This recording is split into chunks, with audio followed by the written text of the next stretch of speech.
Alors bonjour à toutes et à tous, ici One Piece France officiel pour la review de l'épisode 658 de One Piece. Voilà, j'ai eu un petit trou de mémoire. Alors comme vous pouvez le voir, j'ai changé d'endroit pour filmer. Avant j'étais sur mon bureau. Regardez pas, c'est le bordel. Voilà, j'étais sur mon bureau. Donc j'ai juste changé parce qu'il y avait le comment ça s'appelle, le contre-jour. Attendez, je vais peut-être bouger un petit peu, voilà, parce qu'il y avait le contre-jour en plein dans la caméra. Du coup ça faisait pas super. Du coup attendez, je vais juste faire ça, voilà. Alors d'accord. Alors on va commencer cette review déjà par le titre qui est le choc, la véritable identité du soldat joué. Alors déjà j'aime pas ce titre parce que moi, je trouve que c'est pas un titre qui convient. Enfin, vous verrez à la fin pourquoi. Alors on commence cet épisode. On voit Luffy qui ben, comme le dernier épisode, c'était terminé. On voit Luffy qui ouvre la porte et Bartholoméo là qui est en extase. Senpai. C'est assez marrant. Puis là, il s'imagine Luffy en mode beau gosse avec une veste de capitaine en mode Gold Roger, puis son chapeau de paille qui lui parle et tout. Et en fait, quand il revient dans le présent, on va dire, et ben en fait, Luffy lui a juste passé à côté, il l'a ignoré. Donc après, ben il l'a appelé, Luffy s'est retourné. Voilà. Ensuite, on repasse dans le sous-sol. Vous vous souvenez, dans le sous-sol où il y avait Don Chinjao, excusez-moi, qui était tombé. Excusez-moi, j'ai un peu le nez bouché. Je, ça va s'entendre, hein. Ah oui, aussi, euh, mon problème de micro. Enfin, je vais avoir un micro de meilleure qualité parce que j'ai acheté un casque, un Triton Kunai pour ceux qui connaissent. Voilà, pour la PS3, mais je pourrais le brancher, donc voilà. Euh, Donc voilà, on arrive dans le sous-sol qu'ils appellent la décharge, on va dire. C'est vrai que ça ressemble un peu à une décharge. C'est le sous-sol où il y a plein de jouets cassés et, euh, et tous les perdants du Colisée ils se retrouvent là, mais on avait vu que ça laissait planer un mystère et tout. Donc là il y a plein d'autres perdants qui tombent et tout. Et là il y a un perdant qui tombe, c'est un petit peu cassé, donc on voit un petit peu sa bouche. Et puis là il y a un gladiateur qui le regarde et qui fait oh, est-ce que c'est vous et tout. Et en fait on apprend en gros que que le gladiateur et tout, c'est le roi Riku. Le gladiateur qui a le truc cassé, c'est le roi Riku. Donc voilà, du coup on apprend que le roi Riku c'était un des gladiateurs du Colisée. Euh, voilà, mais on sait pas trop pourquoi il était là. Si, ils nous disent en fait c'était pour protéger Rebecca, il me semble bien. Ouais. Ensuite, voilà, il a perdu, il se retrouve donc dans la décharge souterraine. Euh, ah ouais, et après, du coup, on voit le roi du royaume de Prodence, avec son punch et tout, là, le grand, qui, euh, qui, qui lui parle et tout, et qui fait un petit câlin, et parce que parce qu'il a sauvé son royaume auparavant. Donc voilà. Attendez, je vais juste faire un petit truc, je dois y aller 2 secondes, je vais voir un truc. Voilà, c'est bon, excusez-moi. Attendez, je vais juste remettre le truc quand même. Voilà. Du coup, voilà, on apprend qu'il a sauvé le royaume du roi de Provence. Donc, il le remercie et tout. Euh,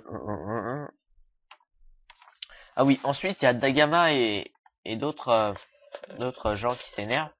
Parce que, en fait, quand le roi Rico est parti, bah, Doflamingo, après, il a vendu des armes aux autres pays.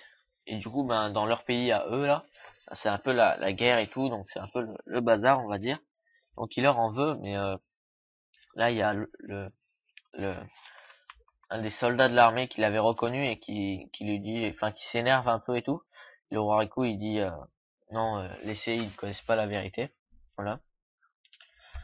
Ensuite, on apprend que le véritable but de la Apu Navy, où il y a Don Chinjao et les deux autres, voilà, était de démanteler le trafic d'armes suite à la demande du roi du royaume de Kano. Voilà, parce que dans leur pays c'est un peu la guerre, on va dire. Voilà, donc ils étaient venus là pour essayer de démanteler le trafic d'armes. Voilà.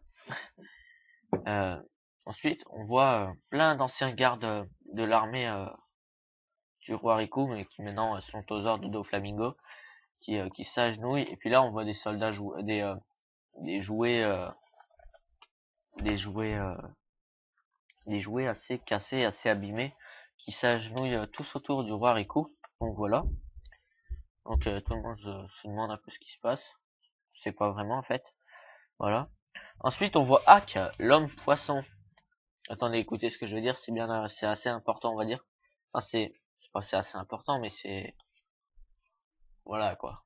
On voit Hack, l'homme poisson. Lui là, si vous vous souvenez pas, je le mets maintenant. Qui parle à 7 personnes. Je suppose que c'est une fille, hein. Enfin moi après je regarde les scans, donc je peux supposer tout ce que je veux. Non, donc voilà, il parle à cette fille et il lui dit que finalement ça pourrait bien cacher pas mal de secrets. En gros, s'il me semble bien, que ça pourrait pas mal, que il y a plein de trucs qu'ils savent pas sur le pays et tout. Donc voilà.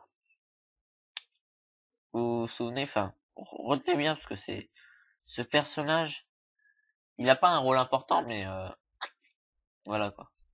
Bon après, allez pas vous spoiler, allez pas écrire hack sur internet, enfin hack, le nom de l'homme poisson quoi, si vous savez pas vraiment.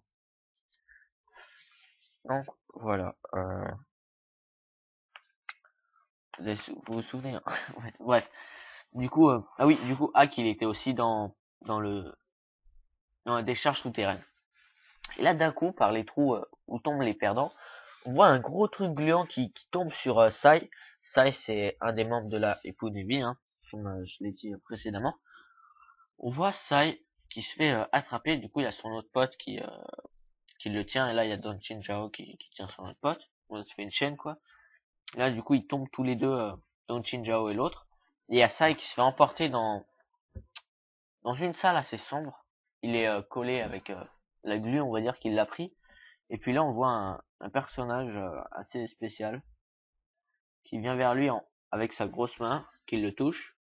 On voit pas qu'il le touche, mais voilà. Ah, excusez-moi. Je vais foutre ça là comme ça. Attendez 2 secondes, je reviens, je vais juste ranger ça. Donc voilà, on voit le personnage, un personnage assez moche, on va le dire, assez moche, assez gros, qui a transformé Sai en singe jouet, après qu'il lui donne des ordres et on voit Sai qui peut pas s'empêcher de désobéir à cette personne.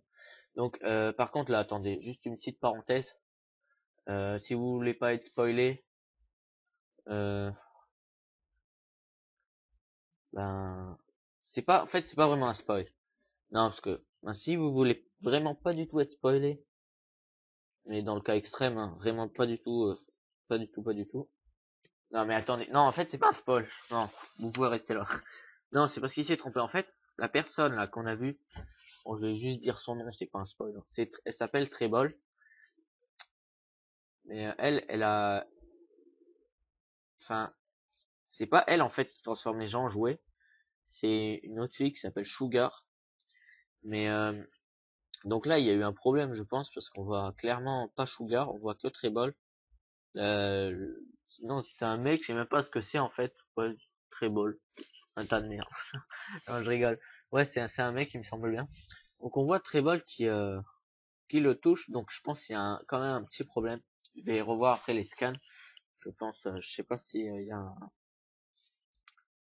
je sais pas si dans les scans c'était Trebol ou si c'était Sugar, mais parce que normalement c'est Sugar, hein. Là il y a un clair problème. Donc voilà. Ensuite, il le touche, donc on les voit plus. Voilà. Ensuite, on passe au groupe de Robinland, Oussoland et Franland, qui sont avec les nains, les Tontata. Du coup, on apprend qu'il y a 900 ans, lors du siècle oublié, il me semble bien. Oui, c'est de 800 ou 900, 800 ans, il me semble, le siècle oublié. Ben, les ancêtres des Tontata qu'on voit maintenant, quoi, les ancêtres de ceux-là, ils étaient, ils avaient été découverts, donc ils avaient été chassés et tout, voilà. Donc le roi à cette époque, le roi de Dressrosa, qui était le roi Don Quixote, et oui, donc déjà un peu bizarre ça, hein, le roi Don Quixote. Donc voilà, qu'on apprend que il y a 900 ans, ça appartenait au, à la famille de Doflamingo, voilà, aux ancêtres de Doflamingo, qui, attendez, je vais juste voir vite fait, qui, ouais, je pense que vous l'avez appris oui, vous l'avez appris, aux ancêtres de Doflamingo, qui étaient des dragons célestes, hein, voilà. Donc, voilà. Et il leur proposait un marché au Tontata. Il leur proposait en gros un endroit où vous pouvez être sûr, l'île de Greenbeat, en échange d'un petit travail comme ci, comme ça. Donc au début, ça paraît, ouais, youpi, hop, hop, hop, on va être sûr d'avoir un petit travail. Attendez, peut-être que là, vous m'entendez mieux, je pense. Attendez.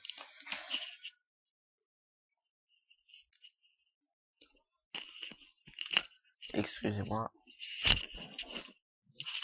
Hop, hop, hop, un petit travail. Voilà. Donc, attendez 2 secondes. Je sais pas s'il y a quelqu'un qui va venir dans ma chambre. Voilà, un petit travail. Donc, les Tontata, ils disent, ouais, super, on va faire un petit travail. Attendez. Attendez, je vous rejoins juste après, excusez-moi, parce que je sais pas si... Voilà. À tout de suite. Donc, voilà, excusez-moi pour toutes ces coupures. Donc, on en était aux Tontata qui... Enfin, aux ancêtres de Doflamingo qui proposent un marché aux Tontata. Et les Tontata acceptent, hein, bien évidemment, la paix contre un peu de travail. Voilà, quoi. Tout le monde accepterait. Voilà. Donc, attendez, excusez-moi, parce que je suis un petit peu fatigué. J'ai juste perdu le fil. Voilà. Donc, et c'est là, en fait, que l'esclavage des Tontata commence. En fait, ils ont été, on va dire, tenus en esclavage. Voilà. En gros, c'est ça. Voilà, pour les citoyens et tout, qui vivaient dans le luxe et tout. Voilà. Mais, 100 ans plus tard, 800 ans plus tôt, en gros, les ancêtres, la famille Riku, le roi Riku, voilà, apparaît, hop, il les libère tous, hein, tous les Tontata et tout, et il s'excuse auprès des Tontata pour ce qu'a fait l'ancien roi Don Quixote. Et du coup, pour s'excuser, on va dire, en gros, il leur dit qu'ils peuvent prendre tout ce qu'ils veulent. En gros, ils peuvent voler tous les trucs aux gens, tous les trucs qu'ils ont besoin. Et du coup, on apprend aussi que le roi, en fait, a fait passer, on va dire, ses vols, entre guillemets, hein, pour une légende de fée qui, en gros, protégerait Dressrosa. Enfin, moi, c'est comme ça que j'ai compris, hein, qui protégerait Dressrosa pour, en échange de prendre les trucs aux gens. Donc, assez intelligent, cet ancien roi Riku, hein. Donc, voilà. C'est, ensuite, il y a Soldat-san qui parle sur son passé et tout. Il dit en fait que Doflamingo a essayé de tuer tous les membres de la famille Riku. Il y a 10 ans plus tôt, hein, 10 ans plus tôt, voilà. On remet tout bien dans le contexte.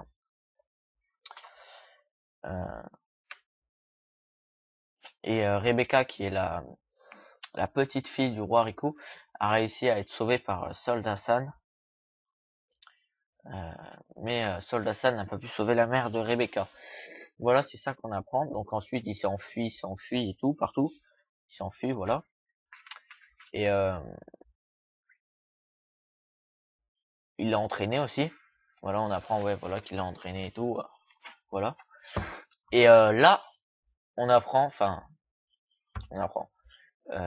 Soldat San nous dit qu'il est le père de Rebecca. Moi, je dis, voilà pourquoi j'ai pas aimé le titre de ce scan. Le titre de cet épisode. Cet épisode, déjà, je l'ai pas vraiment aimé, voilà. Il se passait pas grand chose. Pas vraiment de découverte, vraiment de trucs en exclusivité et tout. Enfin, on apprend que le soldat joué, c'était le roi de Rebecca. Bon, enfin, c'est une bonne révélation quand même. Mais moi, j'aime pas le titre de l'épisode. Je vais vous dire pourquoi, parce que, je vais pas non plus vous dire pourquoi, mais je vais vous expliquer un petit peu. Parce que, en fait, on sait toujours pas vraiment qui c'est. Ben non. On sait pas qui est lui. On sait pas qui il est. On sait juste que, par rapport à Rebecca, c'est son père. Et par rapport à lui, lui c'est qui?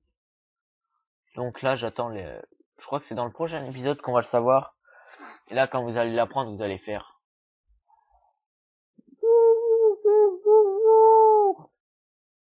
Waouh! Enfin, moi, perso, c'est ce que j'ai fait quand j'ai lu les scans, hein. J'étais, waouh. Voilà. Après, il n'y a pas de quoi être, waouh. Donc, voilà.